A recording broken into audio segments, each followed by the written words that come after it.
It's been a couple of weeks since Sky did their last show, their last boxing show with Boxer, and I didn't really. I don't think I did actually. No, I'm pretty sure I didn't. I didn't really talk a great deal much about it, to be honest with you, for the simple reason we didn't really know where we stood with Boxer and Sky, whether they would be renegotiating. There was talk that they maybe would do a fight by fight basis.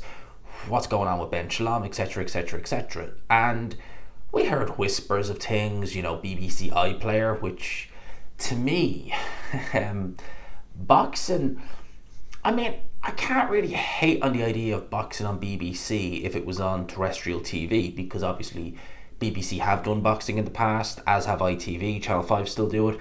Terrestrial TV and boxing is not a bad thing, not in the slightest. But with the way Shalom, or okay, not Shalom necessarily, but with the rumours we were hearing it was going to be on iPlayer, which is kind of like the red button kind of, you're just like, what? That, to me, just that doesn't seem like an upgrade. That seems like a massive downgrade. And that was what we heard, but we haven't heard much else. I'll touch on what I think may happen now in a wee bit. But it does leave you wondering, or did leave you wondering about the stable of fighters, because Boxer they don't have a crazy, but like this, they don't have a Frank Warren Queensbury resume of fighters where he literally, apart from Alexander Usyk, well, Alexander Usyk is the heavyweight division now at this stage, he's pretty much got the heavyweight division on lockdown. I mean, Eddie Hearn has Terra Moana, he has Justice Hooney, Johnny Fisher, Dave Allen. You see where I'm going with this. It's not a crazy, who's who of heavyweights that Eddie Hearn has. Frank Warren has pretty much them all. Well, of course, Anthony Joshua, obviously, Eddie Hearn has him. But you know what I mean, right? So you look at the resume and you compare it to Chain of Fighters, resume of fighters, and you compare it to Boxer, you're like, well, it's not terrible, but it's not got the depth of, those two. And because they have a bigger roster of fighters, and because now that they're both on the same platform, DAZN, they can do, cross-promotional shows like last weekend, Ryan Gardner, Reece Bellotti, Matchroom Queensbury winning again. Had to do it, but they did. You can see where all the shows are coming from. You can see why DAZN were interested in getting Frank Warren. You can see why Frank was interested, vice versa. Now, we get the Boxer, and you wonder again, what's going to happen with their fighters? They've had fighters like Joseph Parker, gone. Jack Cattrall, gone. Lawrence Okoli, gone. See where I'm going with this? Well, Everything Boxing reported this today, and I seen several other outlets reporting this as well. So one of them was top light heavyweight contender Joshua Buatsi is in talks to join Frank Warren and Queensbury on a deal that could be completed this week. Now, you hear rumblings about this, that, the other, and Everything Boxing is normally very, very good. He normally is. And you kind of say, okay, let's just wait and see. Let's just wait and see, because you never know where you hear these sources from. Some can be really good, some can be really not so good. Well, Boxer have now confirmed, and again, shout out to Everything Boxing, Boxer have now confirmed Buatsi is now a free agent following Uncrown/Yahoo Sports story earlier today. Boxer has now said Joshua Buatsi's promotional contract expired at the end of February. His final fight under the boxing banner was his bout against Callum Smith. Buatsi is now a free agent. Boxer wish him well in his future endeavours. So that's another fighter who's now jumped ship, it seems, to Frank Warren. I mean, the irony there is, for a variety of reasons, and I'll get into the ironies now in a sec, but both him and Okoli started with Eddie. Okay, Buatsi's split from Eddie wasn't as acrimonious as Lawrence Okoli's. That was really bad. That was really bad form by Okoli, quite frankly, considering all Eddie Hearn done for him. They go to Boxer and Sky, and I believe the words Joshua Buatsi used was he didn't want to be fighting on a streaming app. Well, what a difference 2 years makes. And he went to Sky. Now, he's gone to Frank Warren, onto DAZN. It's the full circle, isn't it? The two of them have now done the major promoters in the UK. I have seen O'Hara Davis be scathing of Ben Shalom, absolutely scathing, and I'll actually see if I can pull the tweet up here. Now, O'Hara Davis, you take what he says with a grain of salt, you really do, right? You really do, right? But he said here the following: Ben, Sky gave you a great platform to make a name as a great boxing promoter and you flopped it. Uncle Frank is coming to take them all. Buatsi, Azim, Whitaker, Uncle Frank is coming. Lee Eaton, who, I don't know if Lee Eaton, I don't think he does work for, no, I don't think he is, but Lee Eaton used to be very high up with that old, that managerial company that's no longer around. And I know he's a manager, well-known manager, is doing their paperwork as we speak. They take that with a grain of salt, but if Boxer, and I know Adam Azim was at the fight the weekend, and when it was put to him, Queensbury, he seemed, he didn't seem to, the loyalty seemed elsewhere, so to speak. Now, what I would say is those names there, Buatsi, Azim, and in particular Ben Whitaker, I mean, if they're gone, you may as well stick a fork in Boxer. Because who are you left with? Fraser Clark? Lauren Price? No disrespect, but seriously? Fraser Clark, how many fights does he have left in him? Laura Price? I mean, no disrespect, but as good a boxer as she is, man, that girl couldn't draw a B to a hive. Seriously. So it's looking really bad right now for Boxer. We've no word on what broadcast deal they're going to go for, or if in fact there is a broadcast deal on the table. As it stands now, you look at Izzy as if with GBM, and you say that maybe, arguably, in spite of the fact, although their stable is growing and it's getting stronger, you would say arguably he may very well be, in the UK, the third biggest promoter now.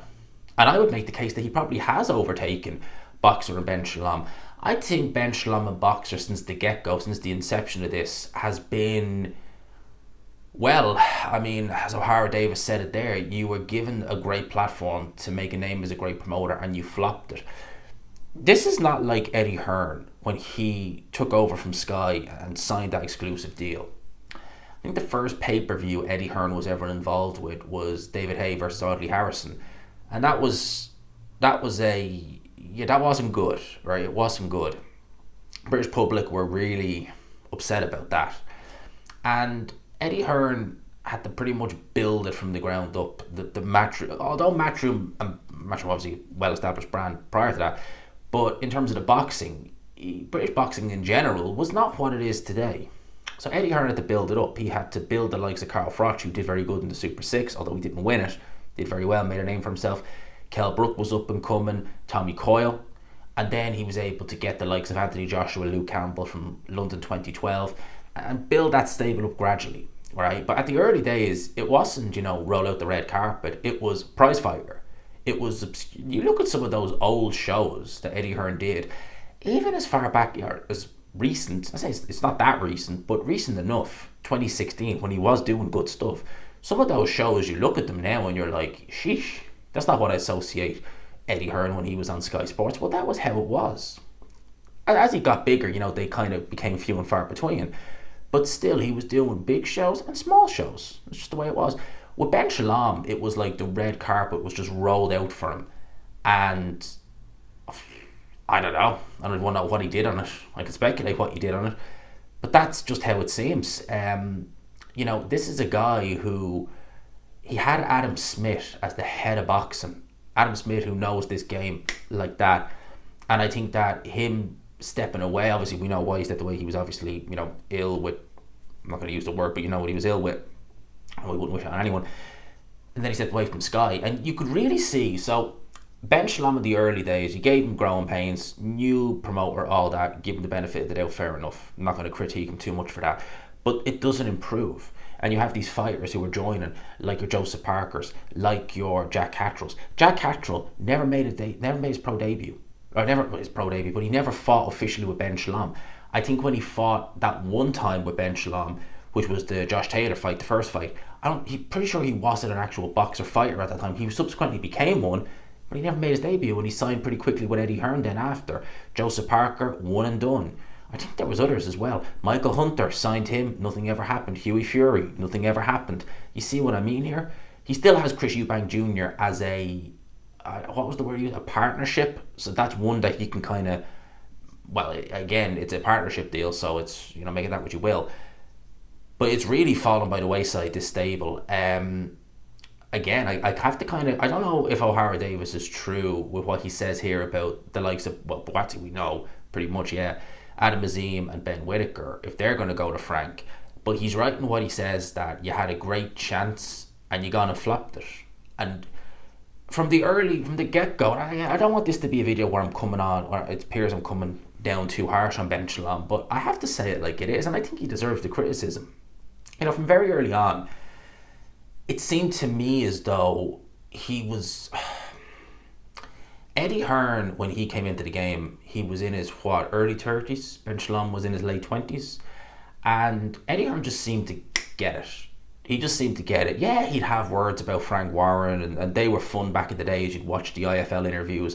Eddie would have a go at Frank would return fire. It was all very good fun.